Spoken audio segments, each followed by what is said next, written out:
अलग अलग टीवी पे जो बयान दे रहे हैं, सबसे पहले मैं बता दूं उनको प्रॉपर जानकारी नहीं है कि हमारा प्रॉब्लम क्या है, ठीक है, और हमारा मांग क्या है। ऐसे ही कोई प्रवक्ता बोल रहे थे किसी चैनल पे कि बापू सभागार में जो है, बापू परीक्षा परिषद में 800 बच्चे थे, जबकि वहाँ पे 18,000 बच्चों का एडमिट कार्ड इश्यू हुआ था और 12,000 बच्चे वहाँ पे एग्जाम दिए। अब सवाल उठता है, हमारा जो 5 मांग है, हम जो चीफ सेक्रेटरी के पास कल गए थे, वहाँ पे हम लोगों ने 5 मांगे रखी। पहला मांग हमारा ये था कि हमारा पुनः एग्जाम हो पूरे सेंटर पे, क्योंकि बापू परीक्षा परिषद जो है केवल एक सेंटर नहीं है। अभी जब एडमिट कार्ड रिलीज हुआ है तो 20 से 22 सेंटर के बराबर है, जो कि लगभग 2 से 2.5 जिलों के बराबर है। तो क्या आयोग हमें जवाब दे सकती है कि अगर 2 से 2.5 या 3 जिले में अगर इस तरह का कदाचार हो जाता तो क्या पेपर कैंसिल नहीं करता? दूसरी बात, एसओपी के अनुसार से हर 1000 से 1200 बच्चे पे एक सेंटर सुपरिटेंडेंट की नियुक्ति होती है। यहाँ 18,000 बच्चों पे एक सेंटर सुपरिटेंडेंट थे। उनका बिना बयान पूरे किए हुए ये एक मतलब कि अचानक से वो चल बसे, वहां से हमारा इंफॉर्मेशन नहीं आया। अब मैं बताना चाहता हूँ कि अब सवाल उठता है कि अगर वो बोलते हैं कि 18,000 जो बच्चे हैं उनको छोड़ करके उनका तो मैं ले रहा हूँ, दूसरे पे मतलब क्यों हम ले? तो 66वीं में जो उन्होंने किया था वो मुश्किल से 400 बच्चे थे उस सेंटर पे, औरंगाबाद पे 400 बच्चे, और यहाँ पे 18,000 बच्चे हैं। तो ये समानता के विरुद्ध है ये। और आप क्वेश्चन का जो है आप कैसे निर्णय करेंगे, रिजल्ट कैसे घोषित करेंगे? इन्होंने हाल में ही बयान दिया है कि स्केलिंग करेंगे, लेकिन आप नोटिफिकेशन में स्केलिंग जैसा शब्द यूज नहीं किया। इसका मतलब होता है कि खेल के बीच में खेल का नियम को चेंज करना, जो कि सुप्रीम कोर्ट के हिसाब से ये गलत है। दूसरी बात क्या है कि जिस तरह से बर्बरता पूर्वक हुआ है हमारे छात्रों पे, हम लोग कोई इस तरह से और झूठ मूठ का जो एलिगेशन लगाया गया है कि हम लोग जो है उपद्रवी है। कौन होते हैं कहने वाले कि उपद्रवी है? पुलिस का जो हठधर्मिता हुआ है और एफआईआर हुआ है, उन सारे बच्चों पे से एफआईआर हटाया जाए। तीसरा हमारा है, जिन पुलिस कर्मियों ने हमारे साथ इस तरह का व्यवहार किया उन पे सख्त से सख्त कार्रवाई हो। चौथी मांग हमारी है, जो सोनू हमारा है हमारे बीच में जो सोनू हमारे बीच में है, उन्होंने खुदकुशी कर ली और वो बीपीएससी का एस्पिरेंट था, उसका सेंटर मुजफ्फरपुर था, और यहाँ भी बच्चा वो 4 दिन यहाँ भी बच्चा वो आया है। पता नहीं हमारे बीच में कितने सोनू ऐसा फ्रस्ट्रेटेड हैं, तो उसको भी संज्ञान लेकर उनको 10 लाख रुपया कंपनसेशन दिया जाए। हमारी अंतिम मांग है कि इसका जो एसओपी को जो ब्रीच हुआ है, हर एग्जाम का एक एसओपी होता है, जो ब्रीच हुआ है ग्रुप में एग्जाम देना या अदर चीज जो है, उसको पूरी उच्च स्तरीय न्यायिक जांच हो और जितना भी सीसीटीवी है उसको सार्वजनिक किया जाए। अब मैं बताना चाहूंगा कि ट्विटर पे क्वेश्चन था, अगर वो कहते हैं कि क्वेश्चन कहा था, ये आपकी जिम्मेदारी है कि आप चेक करो ट्विटर वाला। सब नीचे हल्का कर लीजिए, नीचे रखो तो माइक नीचे रखो। सोनू राज नाम का लड़का जो है ट्विटर पे डाला, अब वो डिलीट कर चुका है, ये अभी लिंक नहीं है। उन्होंने बीपीएससी नेटवर्क, नीतीश कुमार, यादव तेजस्वी और नरेंद्र मोदी को टैग करते हुए ये लिखा है कि भारत का सबसे बड़ा एग्जाम सेंटर बापू परीक्षा परिसर मिस मैनेजमेंट का शिकार हुआ। पेपर कहीं से भी गया, परीक्षा शुरू होने और परीक्षा अंत होने के बीच में अगर पेपर डिजिटल या फिजिकल या किसी फॉर्म में बाहर जाती है, माननीय सुप्रीम कोर्ट के हिसाब से वो पेपर लीक माना जाता है। इसका जांच कराए, डिजिटल फुटप्रिंट इसका सरकार निकाले कि क्या सही है क्या गलत है। ईओयू को बच्चों ने 8 बज के शाम जब एग्जाम खत्म हो गया, घर आ रहे होंगे, तो ईओयू को बच्चों ने भेजा, वही 1 बजे वाला, यानी एक बच्चा नहीं अलग बच्चा ये भेजा है, उसमें ईओयू धमका रही है। क्या मतलब है? अगर आपको कोई भेजा तो आप जांच करेंगे। यहाँ पे ईओयू लिखती है, कृपया अपना नेम, एड्रेस और आधार कार्ड की कॉपी भी उपलब्ध कराएं। क्यों भाई? आपको अगर गया है तो आप जांच करें, आप उसको प्रताड़ित करने के लिए आप ये मांग रहे हैं।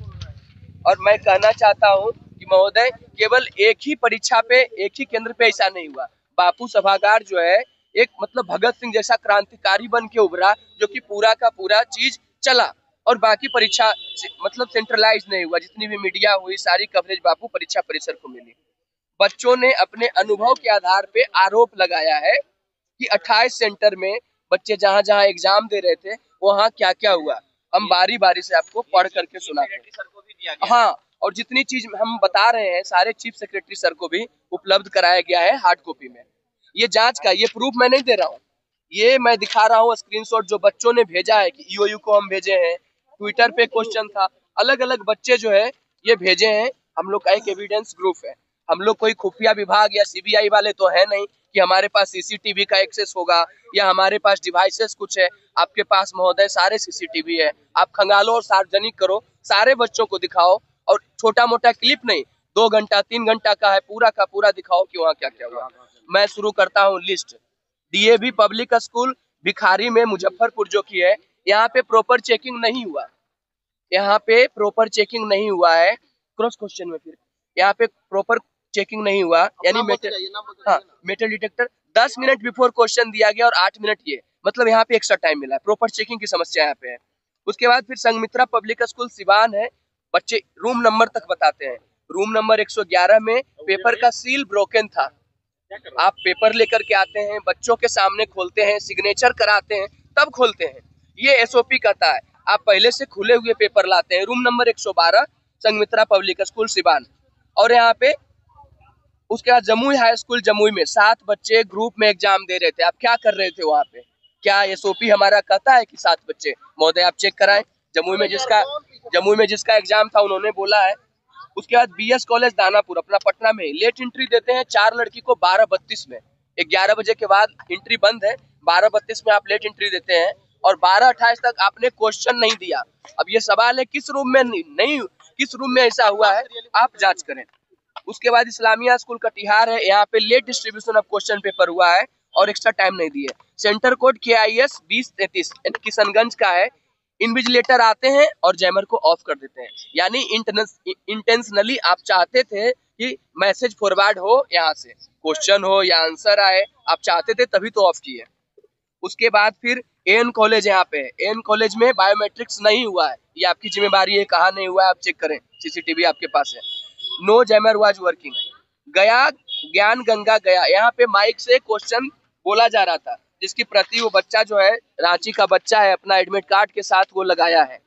मैं आपको दिखाता हूँ, ये बच्चा है जो अपना एडमिट कार्ड नंबर हर चीज लिख करके और ये आयोग को ईमेल करता है। उधर से कोई जवाब नहीं आती है कि महोदय हमारे सेंटर पे माइक से आंसर सुनाया गया। ये मैं बताता हूँ क्या क्या आंसर सुनाया गया। मलिक कपूर जो कि आंसर था कि नहीं, मलिक कपूर आंसर था। उसके बाद 916 23.3 और 16 अगस्त 1946 ये अनाउंस किया गया। अब क्या प्रूफ चाहिए आपको? आप चेक करो कि क्या सही हुआ है वहाँ पे। आप डीएम से पता करें, सेंटर सुपरिटेंडेंट से पता करें, सीसीटीवी से करें। नींद हाई स्कूल ईस्ट चंपारण में है, यहाँ पे 2 लड़की को 11:15 में मिलती है एंट्री, नहीं मिलना चाहिए 11 के बाद। उसके बाद ANR पब्लिक स्कूल जहानाबाद है, 12:30 में आप एंट्री देते हैं कुछ स्टूडेंट को। सच्चिदानंद सिन्हा कॉलेज औरंगाबाद है, क्वेश्चन 30 मिनट लेट यहाँ पे है, ठीक है, ये है। उसके बाद मिलेट RMG कॉलेज है बेगूसराय, 11:30 में कुछ ऑफिशियल यहाँ पे आते हैं, जैमर को ऑफ कर देते हैं। 11:30 में जैमर को ऑफ करते हैं। उसके बाद मिलेट कॉलेज दरभंगा है, 10 स्टूडेंट जो है गैलरी में बैठ के एग्जाम दे रहे थे, रूम में नहीं, गैलरी में एग्जाम बैठ करके दे रहे थे और उस समय क्योस पैदा हुआ, हल्ला हुआ। जिला स्कूल मोतिहारी टीचर जो है स्मार्ट वॉच पहन रहे थे और मोबाइल फोन भी वहाँ पे चोरी करा रहे थे। स्मार्ट वॉच से 2 बच्चों को चोरी करा रहे थे, जबकि टीचर और इन्विजिलेटर को भी नहीं जाना है पहन करके smart watch. TPS college Vivekananda international school Aurangabad, no proper invigilation नहीं हुआ, चिक चाक सही ढंग से पेपर। उसके बाद क्योस हो गया, 1 बजे के आसपास हल्ला हुआ वहाँ पे, ठीक है। उसके बाद TPS कॉलेज पटना में 1 स्टूडेंट जो 1 बजे एंट्री मारता है, ऐसा क्यों उस स्टूडेंट को एंट्री लेने दिया। Kosi college Khagaria, a boy entered examination hall wearing a smart watch, ये हुआ। उसके बाद परम ज्ञान निकेतन गया में बायोमेट्रिक्स यहाँ पे डन आफ्टर एग्जाम हुआ है, पहले एग्जाम में, एग्जाम के पहले नहीं, और बच्चे चिल्लाते रहे, इसका कोई ग्रीवांस नहीं। गंगा सिंह कॉलेज सारण है, सीसीटीवी जो है 11:55 में इंस्टॉल हो रहा था, सीसीटीवी वाज इंस्टॉलिंग। जबकि जब हाई कोर्ट पूछा कि आप रीओपन फॉर्म क्यों नहीं कर सकते, इन्होंने कहा 10 दिन पहले हम लोग प्रोसीड कर दिए, तो फिर सीसीटीवी की क्या पड़ी थी भाई, उस दिन आप कर रहे थे। +2 हाई स्कूल रसलपुर गया, होलोग्राम एडमिट कार्ड पे नहीं चिपका। एसओपी कहता है कि होलोग्राम चिपकाएंगे ताकि बच्चे इंटरव्यू देने के लिए जब आएंगे तो पता चलेगा जेन्युइन कैंडिडेट है। आप चेक करें किस रूम में हुआ। BDM public school Patna, question paper was given 10 minute late और एक्स्ट्रा टाइम नहीं।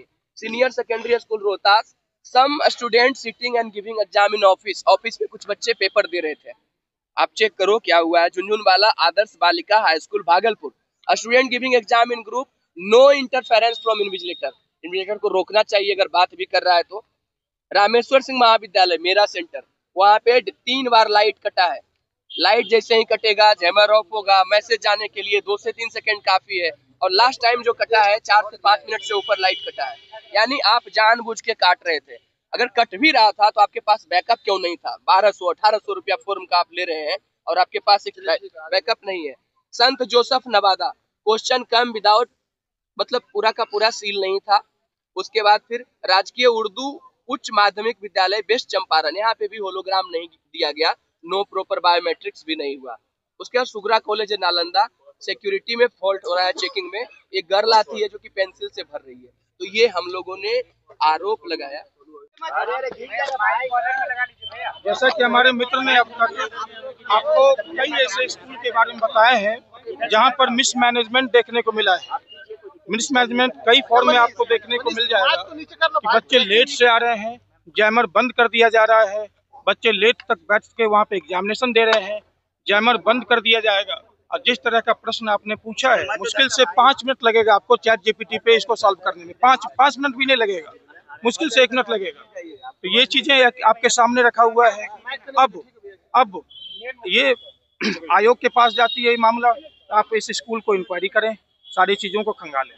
लेकिन इतने सब कुछ के बाद यदि आयोग 4 जनवरी को फिर से एग्जामिनेशन ले रही है 12,000 बच्चों का, जहां 18,000 बच्चों का एग्जाम होना था, तो आप सोच लीजिए कि कितने प्रकार की नाइंसाफी होने वाली है। मैं एक एक चीज आपको गिनाता हूं किस प्रकार से प्रैक्टिकली एप्लीकेबल नहीं होगा। सबसे पहले नॉर्मलाइजेशन को लेकर के एक डिलेमा बना हुआ था, और ये डिलेमा आप सभी जानते हैं कि डिलेमा कितने प्रकार के कॉन्फ्लिक्ट को क्रिएट किया, कितने बच्चे को इससे डंडे लगे, लाठियां लगे, चोट लगे, घायल हुए, पैर टूटे, हाथ टूटे, सर फूटा। ये सभी आप सब पब्लिक डोमेन में जानते हैं। उसके बाद बिल्कुल बताते हैं। अभी आज हम लोग रणनीति के लिए नहीं मिल रहे हैं, आज हम लोग इसलिए आए हैं क्योंकि आज हम सभी विद्यार्थियों पर बार बार ये आरोप लगाया जाता है कि आपके पास कुछ नहीं है, आप लोग ऐसे ही हैं, नॉन सीरियस हैं। आज हम लोग वो सबूत, वो बात, वो तथ्य आपके सामने रखने आए हैं। हम लोग छात्र हैं, हमारी कोई रणनीति नहीं होती है, हम लोग छात्र हैं, अपने जीवन को बनाने के लिए बस स्ट्रेटजी बनाते हैं पहले। अब इतने चीज होने के बाद फिर भी आप एग्जामिनेशन लेते हैं, तो क्या महोदय फिर से आप नॉर्मलाइजेशन को वापस नहीं ला रहे हैं? जिस नॉर्मलाइजेशन को नोटिस निकाल करके कैंसिल किया गया था, क्या वापस नहीं ला रहे हैं? लेकिन इसके बाद जब ये फिर से पब्लिक डोमेन में क्वेश्चन जाने लगा, आपने एक नया शब्द फिर से उछाला है, स्केलिंग का एक नया शब्द है केवल, जिससे अन्य different type of conflicts create होने वाला है। जैसे मैं आप सबों से एक प्रश्न पूछूं कि भारत की राष्ट्रपति कौन है, आप आसानी से देख लेंगे, 4 ऑप्शन में आता होगा, आंसर दे देंगे आप। और इसी में दूसरे सेट में मैं क्वेश्चन पूछ दूं, क्योंकि हमें, मेरे दिमाग में क्या चल रहा है कि मुझे राष्ट्रपति से रिलेटेड क्वेश्चन पूछना है। भारत मेरे दिमाग से निकल गया है। अभी मैं लिख दूंगा कि जिम्बाब्वे का राष्ट्रपति कौन है। अब आपके लिए क्या समस्या होगी, आप ही मुझे बता दीजिए। जितने प्रेस कॉन्फ्रेंस में आए हुए हैं, भारत के राष्ट्रपति कौन है, कितना आसान है आपके लिए।